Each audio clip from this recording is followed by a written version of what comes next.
Good evening. Tonight, if China beats us to the moon, will Americans care? The UK Space Agency has been scrapped to cut costs. We'll have more on that.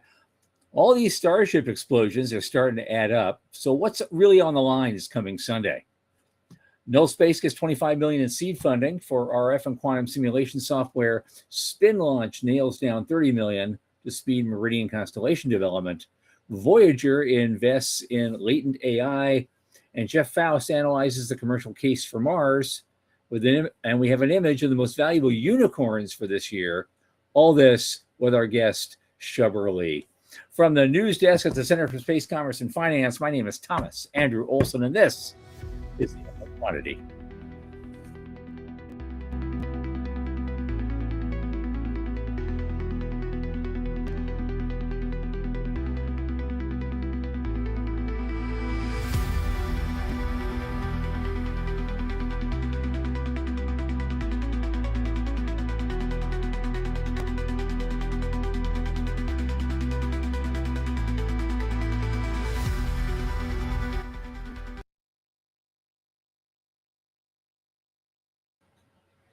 And as you know, this program is brought to you by the Center for Space Commerce and Finance. And who are we? We champion and strengthen emerging space startups, space scalables, small and medium businesses, and space adjacent enterprises worldwide through advisory, access, and advocacy across the funding spectrum.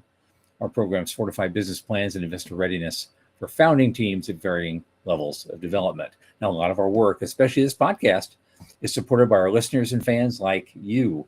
So if you just go to cscf.space/support and click that plain as day donate button, it helps a lot. A little in the tip jar each month makes a big difference. Welcome now, my longest space friend ever, who managed to change out of his sackcloth and ashes just in time for tonight, Michael Lane. How you doing, man? Hey, good. How are you? I'm all right. I'm all right. I'm in the worse for wear. Good. I'm in a pretty good mood for a change, so it's nice to. Well, let's see what we can do about that tonight. Let's see. In fact, why don't you lead off with something? Actually, we're going to go over the news feed, but why don't we just lead off with this thing that you talked about just before the show? Oh, right. So I don't have a link for it. So it's not a news item per se, but I was at a webinar related to University of Central Florida's new online MBA program, which, by the way, looks like a really cool program. I'm going to give them a shout out. They're doing a good job. It's going to start in January. It's completely digital. It's asynchronous, which works for my schedule and a lot of other busy professionals. I'm not trying to sell it. I'm impressed by it. I really like a lot of the people there. Michelle Hanlon, Dr. Hanlon. We've had her on a guest a couple weeks ago. Dr. Greg Autry is the not yet confirmed but nominated Chief Financial Officer of NASA. Has been a professor for 15 years at various schools. Shubber. It's a really cool program that looks really interesting. But during the promo of it, during the overview of it, he said something that I thought was newsworthy and interesting, but it's not. There weren't any reporters there, so it's not going to get reported. He said something along the lines that this new Golden Dome program is probably the most complex machinery humans have ever built. It's going to be more complicated than CERN. It's going to be more complicated than the International Space Station. North of $700 billion is being allocated for it. And I think it tips out at $1 trillion pretty quickly. And it's gonna rain soup into the space sector. So I just thought it was really interesting, his perspective on that, and he comes from a position that would know a lot about it. So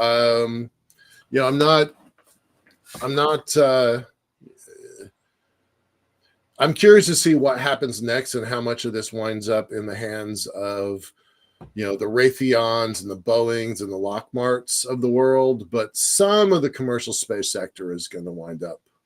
Yeah, I appreciate the idea of it's raining soup, grab a bucket. That's a Heinlein thing. That's great. Yeah. The question does come. Most of it is going to go into the hands of the old guard, probably. Definitely. And so, what of the crumbs that are left?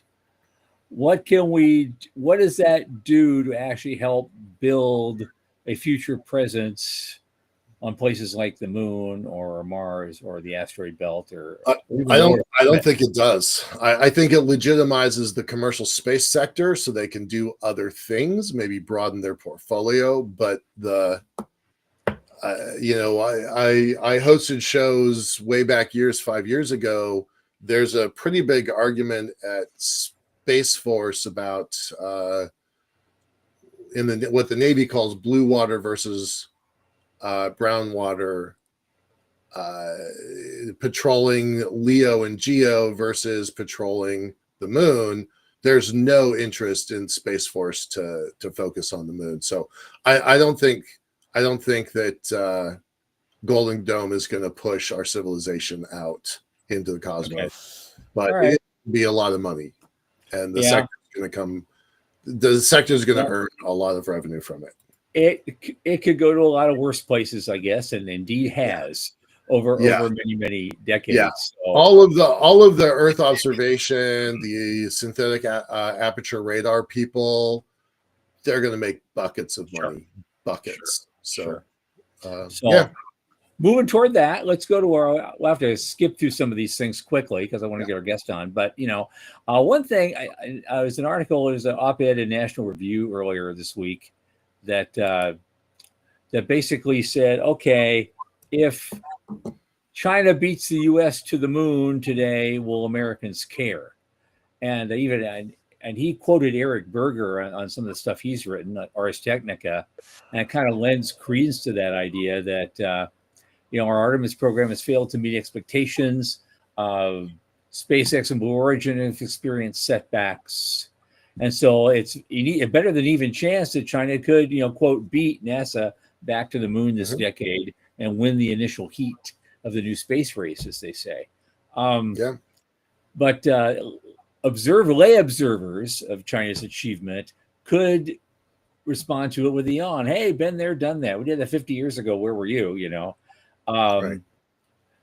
And as we said the other night about SLS, that's looking more and more like Apollo and Viagra. And so it's instead of something that's really forward thinking. And so, but it's the Space Policy Institute resident fellow, Dean Chang, said it means the end of American exceptionalism, in his view. It means China can do big things and the U.S. cannot. We can't even replicate projects we did 50 years ago. Maybe that's overwrought. Now, he said it's unlikely that the PRC will ensure that Mandarin will be the lingua franca of the upper atmosphere if they get back to the moon first. But he is right to say that a Chinese victory in the new space race would provide at least a shot in the arm to the Chinese model. And so we're going with that. That argument has never prevailed yet, but we'll... if we've been the unquestioned hegemon in the upper atmosphere for a very long time, and when losing that could take a big blow to our self-esteem. So it would. Where that is. Yeah, there's some real the comment about speaking Chinese on the moon. That actually has global precedent. The telecommunications program that America built, everybody in the IT sector speaks English if they're going to be at all conversant at the global level. The airplane industry around the world all speaks English. Every pilot that lands in another nation, they're doing it in English, and that's got global precedent.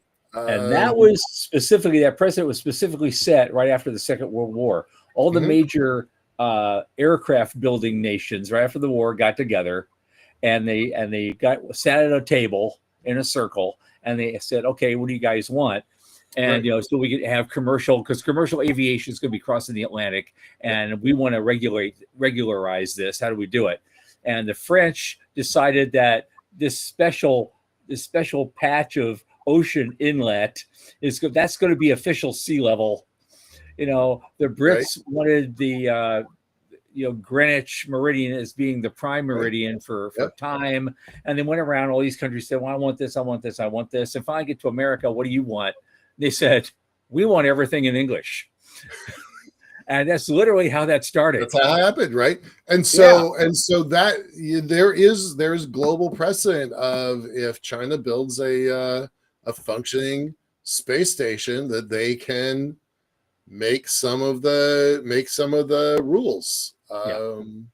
So we did flags and footprints. Yay, good for us.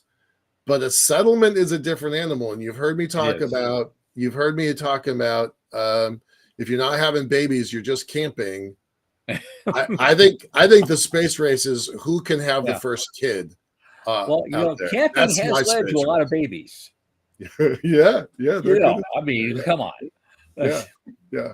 All right. So I think it's really real that this question.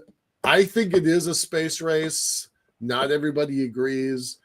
Musk had a really interesting take on it recently in Eric Berger's most recent article.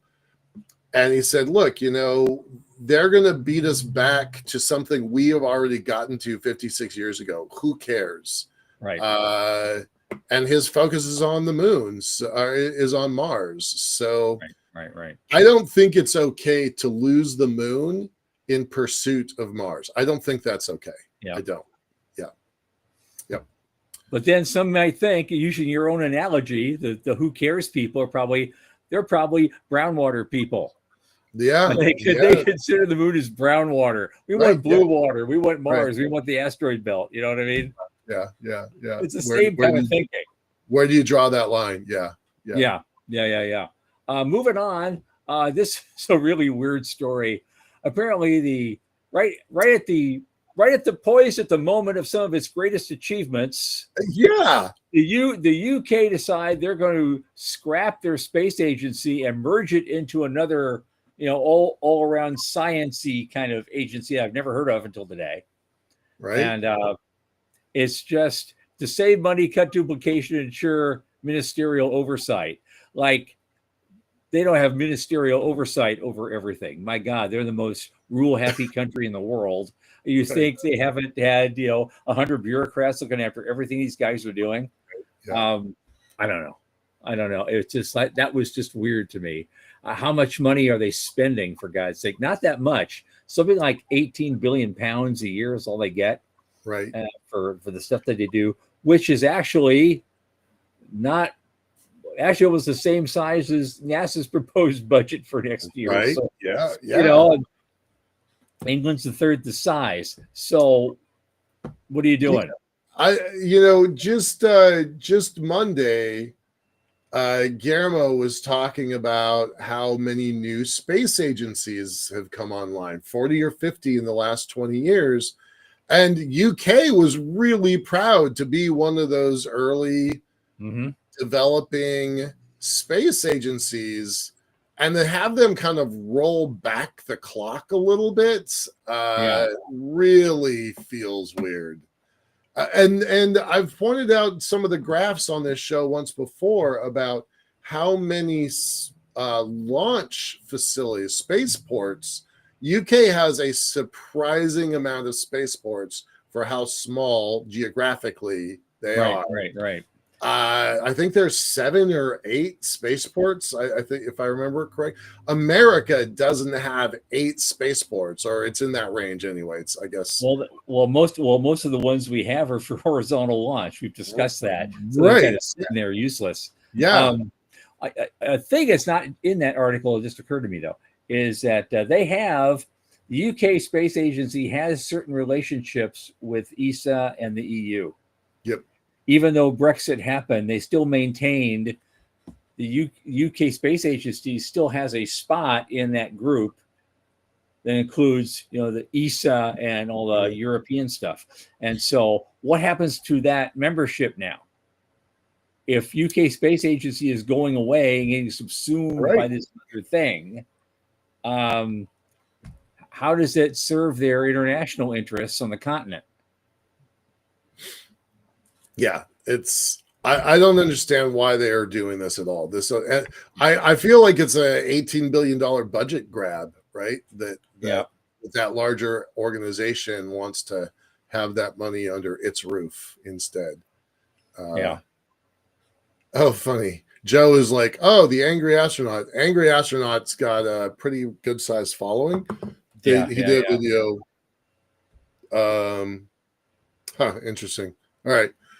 What do we got? Well, let's see. Very quick thing.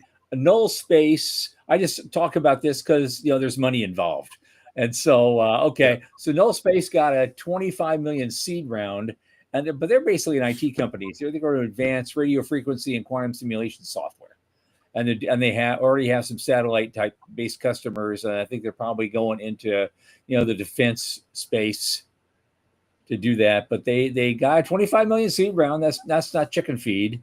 Oh, wait a second, because there's a typo. One or the other is wrong, because the headline says 25 million seed round.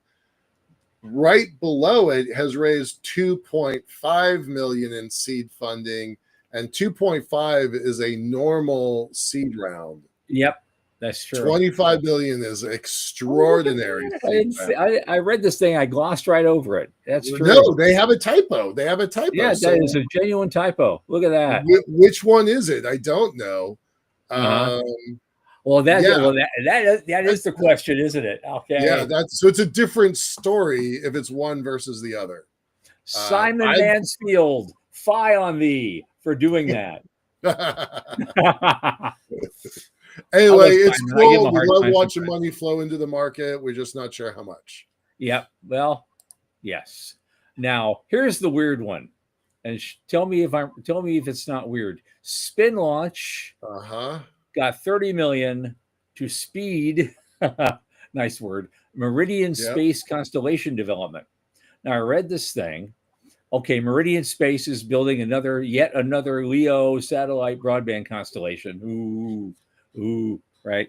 And so, and they got new capital from existing investors, and they're targeting their first customer link in the second half of next year, ramping up their go-to-market activity. And you read this thing, all of it is about Meridian Space. It's very, very little from Spin Launch. They got a quote from the CEO of Spin Launch.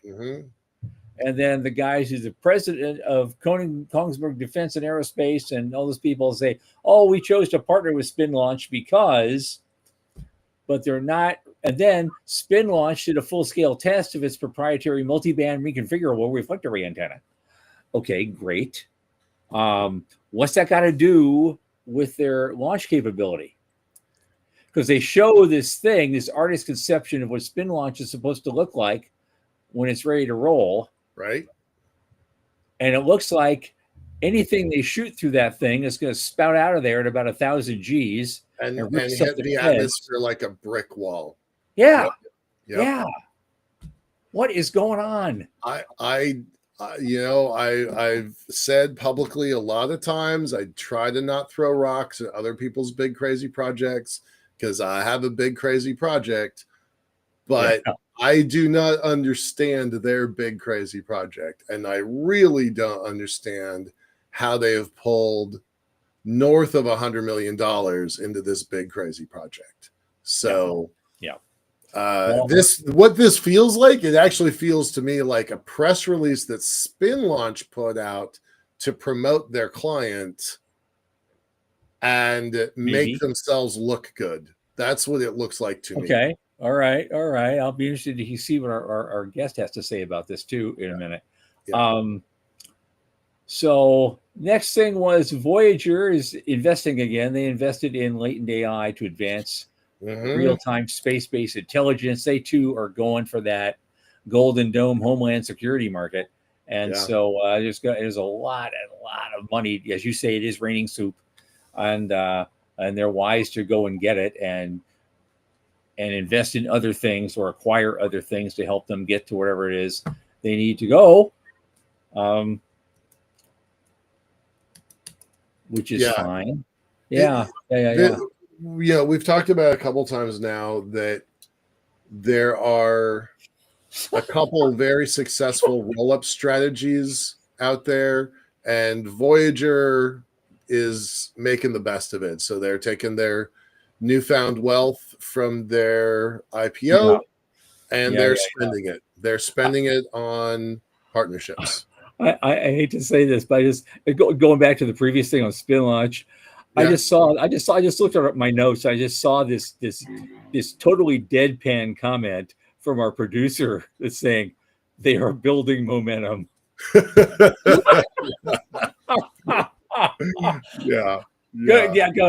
Good one, shot. Yes, absolutely. The next thing is I just want to leave the URL for this for everybody. It's a great article by Jeff Faust, who talks about making the commercial case for Mars, because there is some stuff we're already doing something with the moon, and I guess NASA wants to extend that to Mars, and they funded it for about the case of about 200 million. And this is all brought up because of course Italy has signed a deal with SpaceX to send machinery to Mars, and so it's already happening. The race for Mars is on, and Gwynne Shotwell is all happy, and apparently President Maloney is all happy, and they're because Italy wants to be a big force in the EU in space development. But I'm kind of interested in how well that's going to go. They're going, it's not. I mean, Starship needs to prove something on Sunday. Because last year NASA did commission like a dozen studies from industry how they could provide services like payload delivery, communications, imaging, and that's led to other articles. But there hasn't been a lot of interest otherwise in Mars missions that are commercial in some way, except for this one that was just a thing. Now, they've done commercial crew and cargo for International Space Station and lunar lander missions, like CLIPS program. But it's still an open question whether that'll work for Mars. And so there was, in fact, they have this new thing, CMPS. They can't even figure out how to say it. Going to CMIPS. Somebody wanted to call it Compass. That's a stretch, So they have but CMIPS or whatever it is, they did get like 200 million in the funding request this year, so for next year, and so we'll see if you could do a Mars commercial variant and see if that's going to work.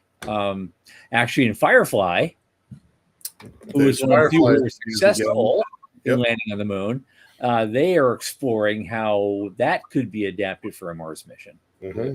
And they think Blue Ghost is perfectly well sized to be converted to a Mars mission. I think that's really interesting, and given the politics of the ultimate bro dude breakup of Trump and Musk, Blue Origin stands to win. That argument. The richest guy in the world, the most powerful guy in the world. What's that phrase? When the irresistible force meets the immovable object. Well, I was going to be a little less complimentary because I was going to go with the when two elephants tussle, mice should scatter. Oh, right. But in this case, Blue Origin is not a mouse, and it's going to probably come out ahead. Okay. And I think that does bode well for Mars. Okay.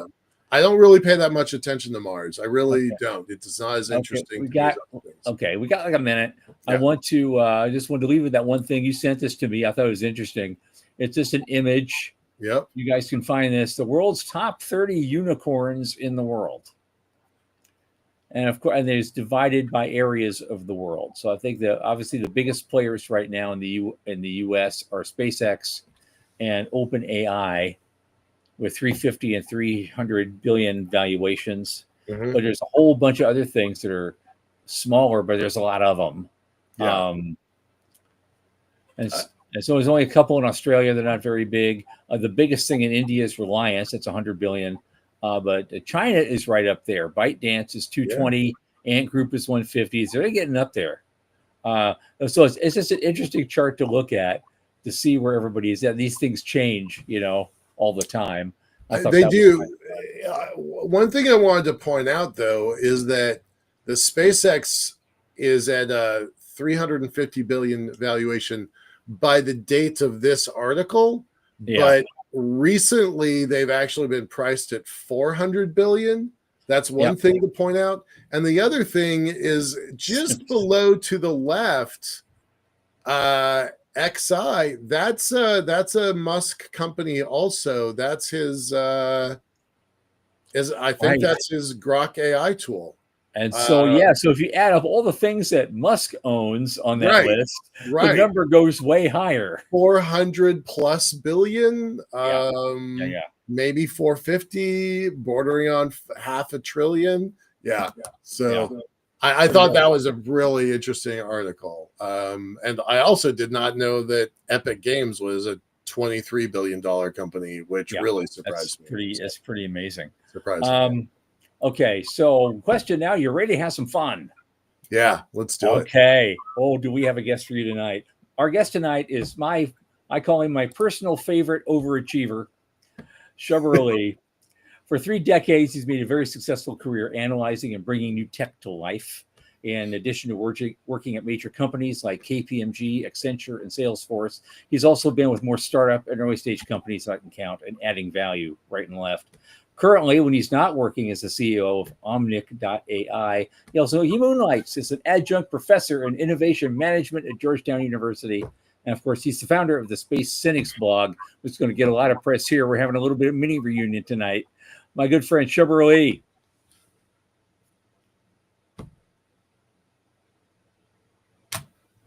I got to unmute it's only been 4 or 5 years since the pandemic started, so I got to learn where the mute button is. And I've had it on mute for the last 25 minutes because listening to the two of you, I kept wanting to jump in because virtually everything you talked about was like fodder for the Space Cynics. Oh, absolutely. Absolutely. So let's just dive right into it. You've had quite a career background. You want to talk about your origin story. That's great. How'd you first get interested in space? But yeah, the big moment is when you founded the Space Cynics and encouraged me and David Livingston and John Juris to join you and re-rock the world for about 4 or 5 years in those days. Well, at least 20 people, if not the whole world. But yeah. Yeah. Well, 20 in the whole world, the truth lies, right? 10 of which we probably pissed off forever, but but they're no longer in business, so we were right.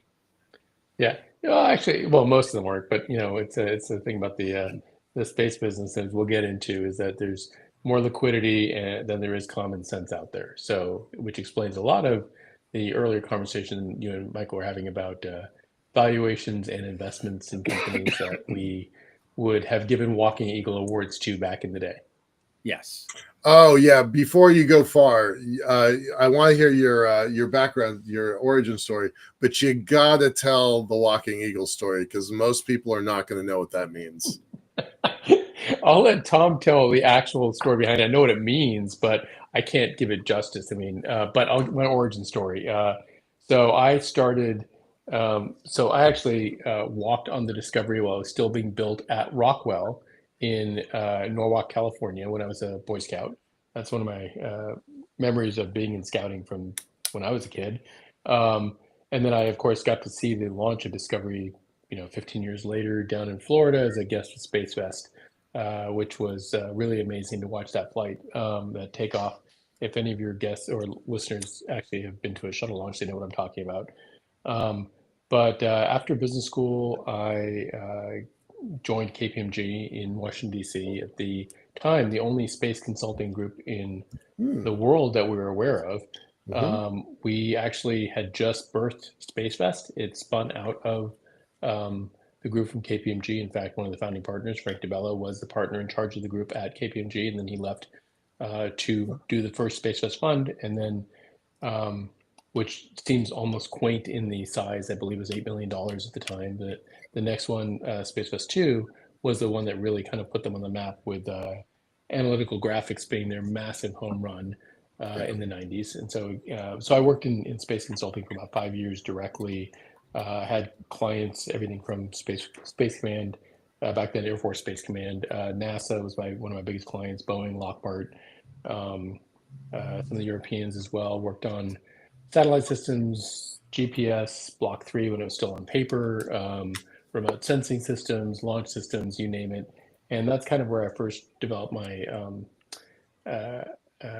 cynicism around the space industry, in part because I also worked a lot of what were the first wave of the RLV companies, which you two will both remember, of course, but some people may still remember the Kisslers, the Rotaries, the Kelly, Space Access, etc. Pat had TGV. He was going around with it. I still remember the model he brought to my living room one day of the Michelle B that he was going to build. Named after his wife. But I also remember one of my favorite stories I get to tell now is that I was sitting on a plane. I was flying down to LA from DC, and it was back in the days when United would still fly 747s domestically, which people may be shocked to hear is that they used to have big airplanes back in those days, and it wasn't all packed to the gills like sardines and 737s and A320s. And so you'd be on this plane, and I got upgraded, and I was sitting next to a gentleman, and he saw that I had a bunch of Aviation Week magazines because I'd get all caught up on my reading on the planes. And he looked at me and goes, "Are you in the space industry?" I said, "Yeah, I'm in KPMG Consulting." And he said, "So what do you think about Kistler?" And I just let loose. Like I went to town, right? And I explained why their model was nonsense and basically just completely unvarnished. And then I said, "Oh, by the way, what do you do?" He goes, "I'm the CFO for Northrop Grumman. They had just made a huge investment." It was like, oof. Okay, well, yeah, that was fun. They will not be engaging KPMG for their. No, actually, they wish they had engaged us, 2 years earlier. Yeah, right. It was also my moment where I learned the difference between audit and consulting, because I was under the impression you couldn't invest in companies that were audit clients, because that was the audit division and we were in consulting division. Apparently, that did not apply to non-partners, and I was not a partner back then. I was just a manager. I spoke at the Space Access Conference. So there's a big conference in LA in September of, I don't know, it's like 98 or something. And I got up on the stage and Iridium had just launched service. And I remember getting up there and I gave the talk and I had said that they will be bankrupt by this time next year.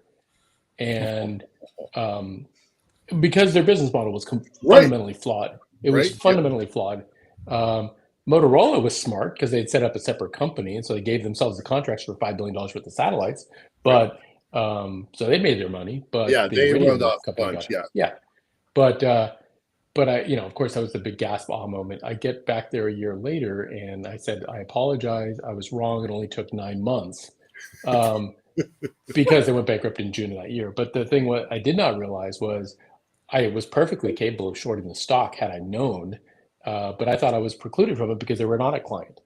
And it turns out, I mean, I could be retired right now and talking to you about, my your big wins. A big win had I known, right? But this is always do your homework is my advice to people. Right. Anyway, so fast forward, I left KPMG completely jaded with the space industry because nobody seemed to be focusing on the most important thing for anything, which was cheap, reusable, reliable access to space. And I gave a talk on that at the FAA third space conference I still remember, it was a conference room at the Marriott at Key Bridge, and it was a little beige room, and there were, maybe 100 people in there. And I was like, look, until we solve the launch equation, none of this matters, right? This is what Heinlein said and wrote about, 50 years ago, and halfway to anywhere. And it seems so obvious when you say it, but of course, everybody else had at that point gone to the internet, and space kind of just completely got thrown under the bus because it was a lot cheaper to go on the internet and build in cyberspace than it ever was to go to outer space. And space program.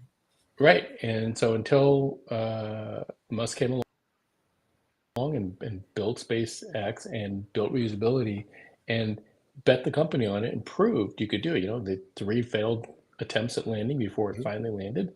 But look, 5 years later, they had over 50% of the world launch market. Today, they have over 80%, and thousands of satellites in orbit. So it's like it's so obvious in retrospect. Well, but hold on, because not only do they have more than 80% of the market has grown dramatically because of their success, right? That there's room for. Well, okay, but now you're getting into a different issue, Michael, which is that so there are a lot of companies raising money on we're going to do launch, and it's still one of the worst businesses to be in, because if you look at the value chain of the space industry, the real money is in the end applications, the operators, then the manufacturers, then the launch vehicles, and even stupider than launch vehicles is launch ports, right? And think about how much money went into, I'm going to go build a spaceport. And like, how stupid is that? Like, you can't even move it unless you're Sea Launch, and we saw how that turned out. You can't even move your spaceport. Well, Spaceport America somehow is hanging in there. We just did a thing on that. We just saw an article on that the other day, and it was and they just basically lost their anchor tenant. Yeah, Virgin. Yeah, but other people, I guess, were using it for something, and I guess Spin Launch is one of them. Spin Launch is one of their anchor tenants. Oh yeah, right? God. Yeah. Right. Yep. But I want to so I made notes, and when you two were talking earlier, because there's just so much that I had to say something about. So I'm going to just work my way backward. Now, if you don't mind. So the first thing I'm going to say is all that slide you just had up, Tom, about the valuations of these unicorn companies and the rest. You kind of hit one of my many hot buttons of, if in a different life I had time to go and get a PhD in finance, I would write a dissertation around this, because valuation writ large is bullshit about everything, right? Including publicly traded companies, because any first-year calculus student can tell you why it's stupid, which is you don't calculate the area of a curve by drawing a rectangle. And that's exactly what valuation is, right? What you do is you integrate the curve, and you figure out the area under the curve, which is the valuation of a company, right? Because a lot of those shares were traded at pennies per share, and then all of a sudden you have a bunch of shares at the end which are worth $150 a share, but not every share is worth $150 a share. And so when you see companies make $30 billion swings on the NYSE or NASDAQ, whatever else, I'm like, though, that's just idiot reporters who don't know what they're talking about reporting on something that investors don't know either, because it's the last shares that traded and how much they traded for is all that matters. That's not the valuation of a company, though. There's a fundamental difference. And today we have enough data. You could actually go and create the true value of a company, which is the value of every single share at the price that share traded, integrated across the entire curve, and you would have the value of a company, which would give you much smaller swings in value when things would happen. Because, it's like when they say, Elon Musk is the richest man in the world, or 15 years ago, Bill Gates is the richest man in the world. I'm like, no, he's not, because if he tried to sell every share of Microsoft he had, he would crater the price of Microsoft. And therefore, his value is not all of that. So that's why I think valuation is just fundamentally a stupid way of looking at things. So it's good correction. I take that into account with my. And one of our commenters, Joe Pastrito's on, he just said, "Yeah, this is exactly why I won't own any launch companies not named SpaceX."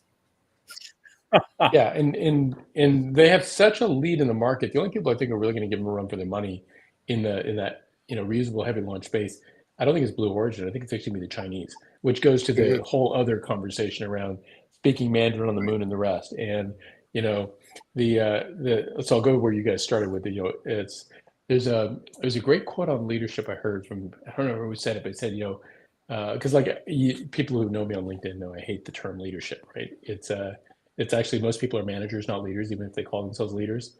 The thing I hate even more than that is people who call themselves thought leaders, because that's like just narcissism on steroids. It's, if someone else calls you a thought leader, it's awesome. And it's a great compliment. If you call yourself a thought leader, you're just like, looking at me, I'm awesome, right? You can't tell other people you're people famous. Business, like that's not. Yeah. Right. Exactly. But most people. So the quote was basically, if you call yourself a leader and there's nobody following you, you're just out for a walk, right? And I can't remember who said it, but it was a great quote. I'm like, okay, that's so spot on. The thing is, it's similarly, or kind of like a corollary, it's not a race if you aren't running. And so we talk about the new space race. I'm like, what new space race? We're not racing the Chinese to the moon. We have no interest as a country in going to the moon. And this goes back decades. The SLS is a jobs program. Everybody in the new space community knows this. Everybody in the Senate knows this. And they kind of just lie about it. It's like the emperor's new clothes, but it's been going on for 20 plus years to give money to the big contractors. That's all it is, right? And when you strip that away and say, look, we're not anything. I was told I was going to ask a question at the end of this call. I'm going to jump ahead. I'm just completely ruining the format there, Tom. But what do I see 5 years from now? I see China landing on the moon.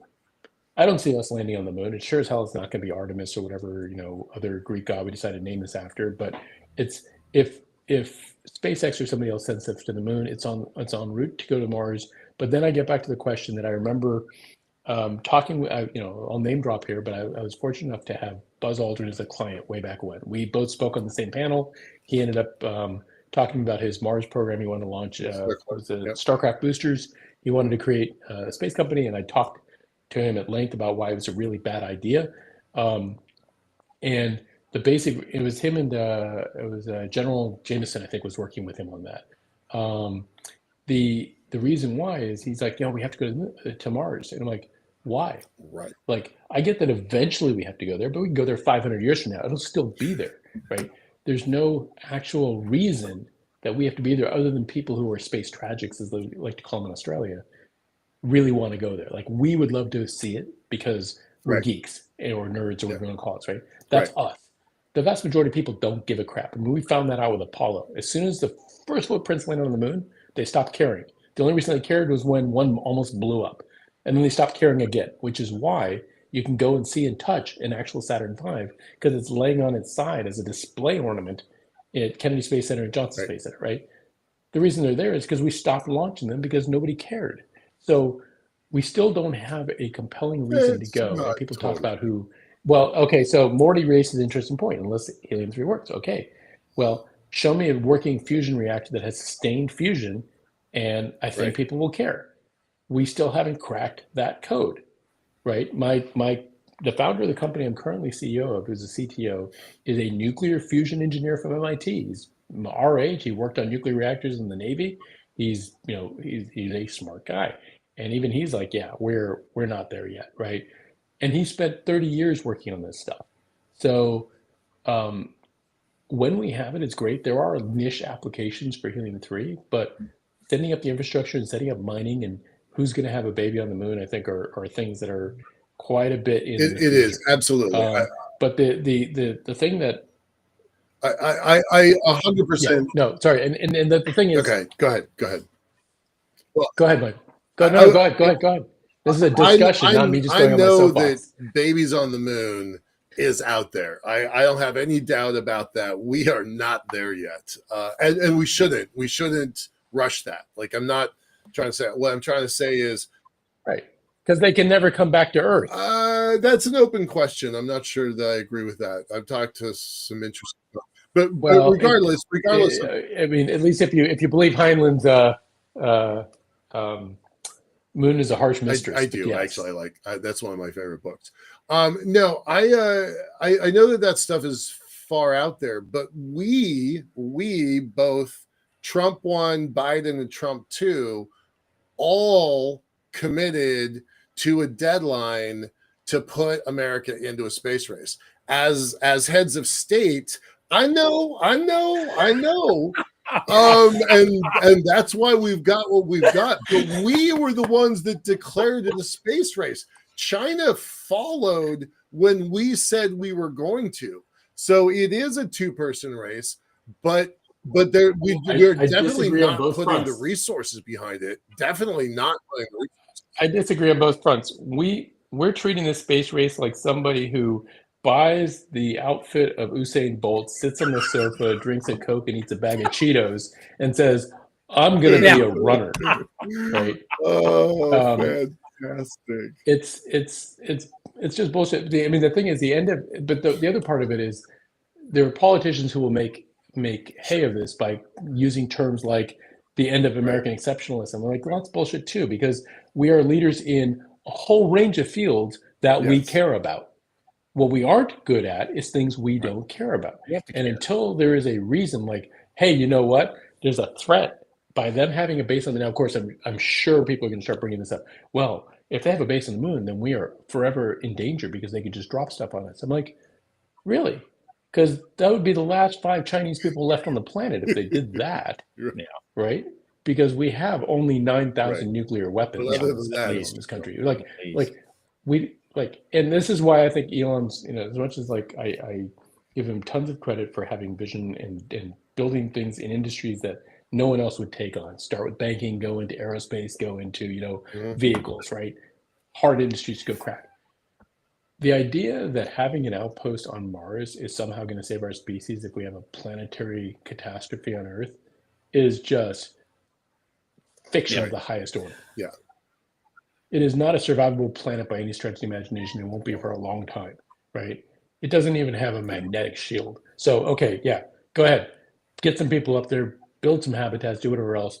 But if humanity gets wiped out, whether it's because of the Last of Us, you know, cordyceps taking over or anything else, those people will die shortly thereafter. Right. Yeah. Yeah. They don't stand a chance. Yeah. You know, well, interestingly, on this kind of similar on the thing we talk about space race, up until recently, last few years, I always thought that the real space race was actually between Elon and Bezos. I'm not just sure anymore Yeah. because it's really between them. We get the governments out of it; they're not doing shit because these guys are trying to develop things and fly them and actually, you know, make some money. Yeah. The problem is that most of what they're doing is still like, you look at even Starlink. Great system. It gives the ability to go after a $1 trillion market called telecommunications, which is, again, totally obvious once you look at it in hindsight. But Boeing and Lockheed could have done this, and they just, not only did they screw up, they had to merge Just to stay in business for as long as they could, and they're still failing, right? You know, and the Europeans just kind of sat on the side and watched the whole thing and go, oh, reusable, that's interesting. And only lately, you know, figured out, hey, this is, but they don't have the resources to compete. China's the only one who can really compete against SpaceX now because they're a state-run, you know, driven system. They think 30, 50 years out, which is why I also don't think that we had to declare a space race for them to rush to the moon. This has been in their plan for decades, right? It happened to coincide with our, you know, calling it out that they're doing it. But you know, part of our own, I think, folly is who's not a member of the ISS? Yeah. China. So what do they Build do? their own Build their own space space station. station, Yeah. right? Yeah. Why the hell, if China was like a big trading partner of ours and we love them and all the rest of that, why were we working with the Russians and not with the Chinese Yeah. Yeah. on a space station? Yeah. Right? Of course, you Tom, at least you know my opinion on ISS and how that thing should have been deorbited a long time ago, because it was sold on a lie, and we proved it was a lie. It's like the shuttle. And shuttle was a different set of lies, but like ISS could have failed the vote in Congress when they were told industry would line up for this thing. And we went out and we talked to industry and we documented that nobody cared. Zero out of 73 heads of R&D of major US corporations cared about the ISS. It was not a research lab for them. So, okay, yeah, we've run some interesting experiments there, but has it justified the hundreds of billions of dollars that have been wasted collectively on getting that thing into orbit? And now it's much older than Mir ever was when we forced that to be deorbited. Yeah. No. Yeah, I get it. No, I'm looking forward to the days when the commercial sector takes over. I am concerned about permanent human presence. I don't know if the currently small by comparison of NASA, but big by comparison of space commercialization.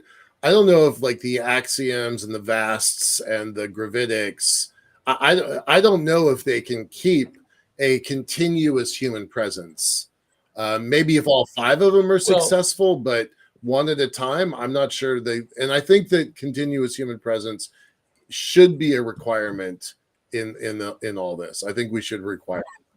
So 2 points on that, Joe, Michael. One is I want to get to Joe's point, which he's right. The government always plans for the last war, and that's why it's really interesting to see. Like, I mean, you look at You go back to 23 years ago or 24 years ago now, the Millennium Games, and what Van Rypen did with the red team, blue team, and sank the entire U.S. Navy in like the first day of the exercise, and they just called it a mulligan and pretended like it didn't happen. Said you can't do that the way he did it. He's like, well, you guys, like, he showed them how the Navy would lose, and they pretended Right. like it didn't happen, right? So yeah, they're always Right. planning for the last war.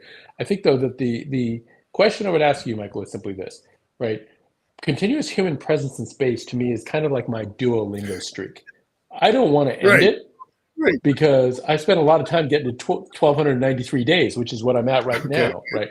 And so I don't want it to go back to zero. So I'll but that's because I have a record I want to keep. What is the actual rationale from a country point of view for maintaining a continuous human presence in space? The why has to be answered, and we're answering the wrong why. If it's just to keep a record, it's bullshit. If it's because we're actually doing something that matters, there's either some science that's being done or something else. There's wealth generation, IP generation. And that's why I have total confidence in the commercial sector. I just want to make sure that there's a continuous, because I think the Duolingo streak is valid. I think it is useful to have 20 years of continuous operations. I think that's a big deal. And 25, it's about to be 25. I think that is something that we, the world, should take pride in. And how many astronauts are currently in orbit? I don't know whether China's got 4. Not including China. I'm just talking about the ones that we have on I think ISS. it's 7, 8. I believe it's 6, but maybe it's more. I thought it was 8 when we had the 2 stranded ones who were brought back. So it's back down to 6. But do you know any of their names? And I don't care. Care. I don't. Exactly. Nope. You don't care. Right. I don't care. Nope. Nobody cares. No. I don't have to know their names to know that it matters. But what does it matter? Other than a number, why does it matter? I think there's value in just cheerleading, being a cheerleader for this kind of tech, because this is why we are space tragics and other people don't care about what we're talking about. But I don't think you could have the Voyagers and the Axioms and the Vasts if you didn't have that government leading the way. I disagree. I think that you could have those as long as there were still government programs that could buy some of their services. But most of those companies out there right now raising private capital, outside of, again, the SpaceX's and a few others that are actually doing something, are really raising money in large part because there's too much liquidity chasing too few deals, and space is sexy. It's that simple. Look at the actual business cases. That's true. And like, we're definitely in the space bubble. I mean, we're definitely in the space bubble. There's a lot of stuff.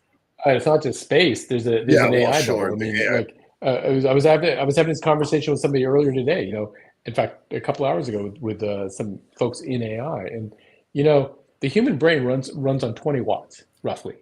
We know some people who are probably more like 10 watts, but there are a lot of 20 watts brains out there, and a couple of 25s. But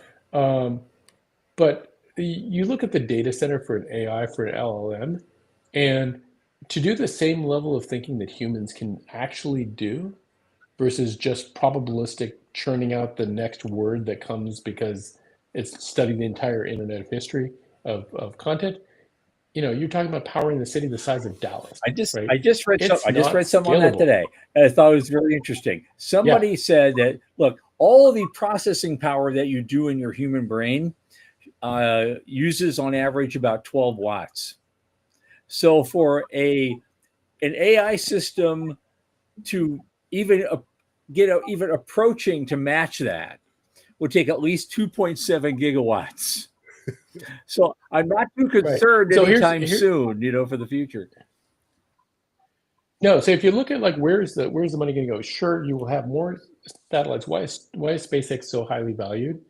I would say a big part of it is Yes, actually yeah, Starlink, right? absolutely. Because that's a $1 trillion market that's well understood. It's not just for rocket launches. Why is Musk so excited about Italy sending equipment to Mars? Other than the fact that he can say, "I put the first right. Ferrari on Personal. Mars." I don't know.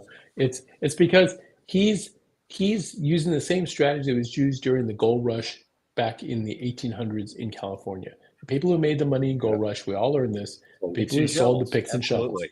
The picks and shovels are the rockets getting other people's junk to places where it won't do anything, right? He's building everything that's making money in space is pointed back at Earth. It's not Right. pointed out. No one's making money looking at a nebula. No one's making money putting an observatory on the far side of the moon, right? Where they're making money is pointing it back at the Earth. So those companies will make money. But if you look at where all the big growth is on the Earth right now, the big growths are going to happen in things like robotics. That doesn't require space. That requires AI and compute and dexterity and the rest. But every one of us having a robot in our house in 10 years, I think it's very likely. 15 years at the outside, it's going to disrupt. So do that. Give us in the last 4 minutes. What's your 5-year prediction? Oh, Tom, go ahead. Well, I do have a kind of a final question. We didn't get to bring up the space cynics much, and we were talking. We're going to go back down memory lane a little bit with that, but I'll leave it to this because one of the things we did when we did that blog, we were trying to expose the charlatans. That was something you mentioned in an email to me, and I want to get that out there before we go close up. Who are the charlatans today? Yeah. Who gets the walking eagle today? So I mean, without getting myself in any sort of legal trouble, I guess we never really cared about that back then. Because I would say that I'm skeptical of things like spin launch because G-forces. But the bigger thing is anybody who's selling a valuation based on even now reusable lift that's smaller medium class. There's just simply there's too much of a lead that they'd have to catch up to. I think you've already got the stable of people who are going to be doing rockets for the next 10, 15 years. There's a lot of money is going to be made in Golden Dome, and I'm sure there's plenty of fodder for space cynics there too if I looked at that. Because it's when there's that much money being thrown around, there you will find lots of people coming in with things that look good on paper that perpetual motion machines that will never really work. But it wouldn't be the first time. I think it's time to relaunch the Cynics blog, and would love to do that with you again, Tom, because I think we need it. The Walking Eagle, I'll give the short version. The full description, I believe, is actually on the blog, which we'll have to just re-up it. But basically, it was an eagle that is so full of, shit. Excuse my French, so full of shit, it can't fly anymore. That was the Walking Eagle Award. And we have one. We have this thing. It was a great picture at a time. It was a Walking Eagle on the moon. Badge, it looked like a mission patch. Yeah, exactly. Look at mission patch. So Michael, to answer your question with 2 minutes to go, 5 years and 25 years, right? Those are the two timeframes. So 5 years, I already said, I think, we will all be watching China live stream for the moon. I think we will have just concluded the war in Ukraine. Oh, God, Jesus.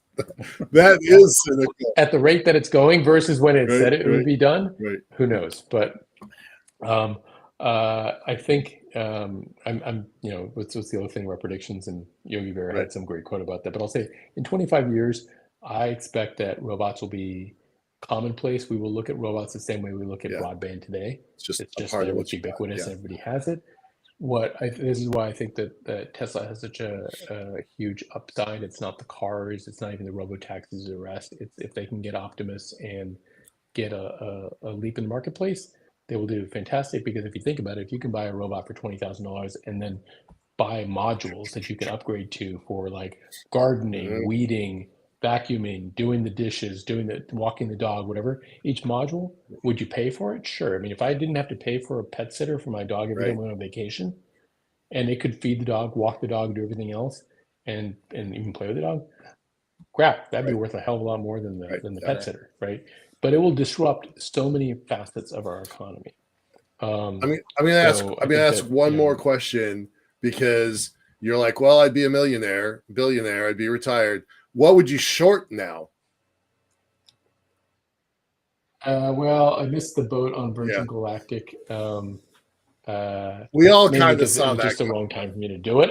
I knew it, but I just missed the timing because it was a bad time because I was in the midst of my own startup, so all my capital was there. But what would I short now? That's a great question.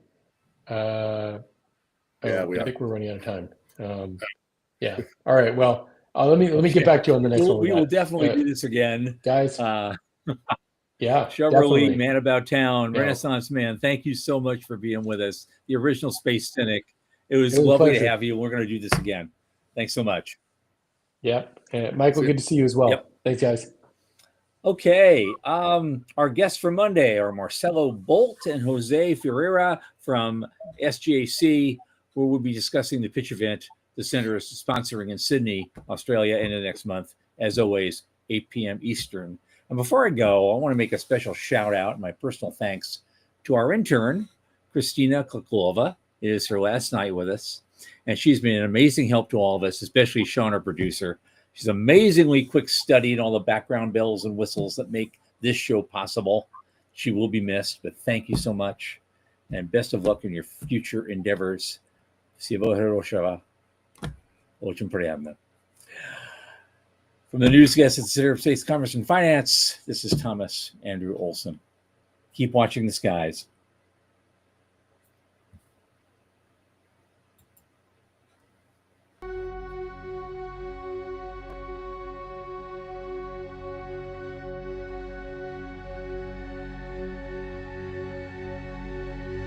Thank you.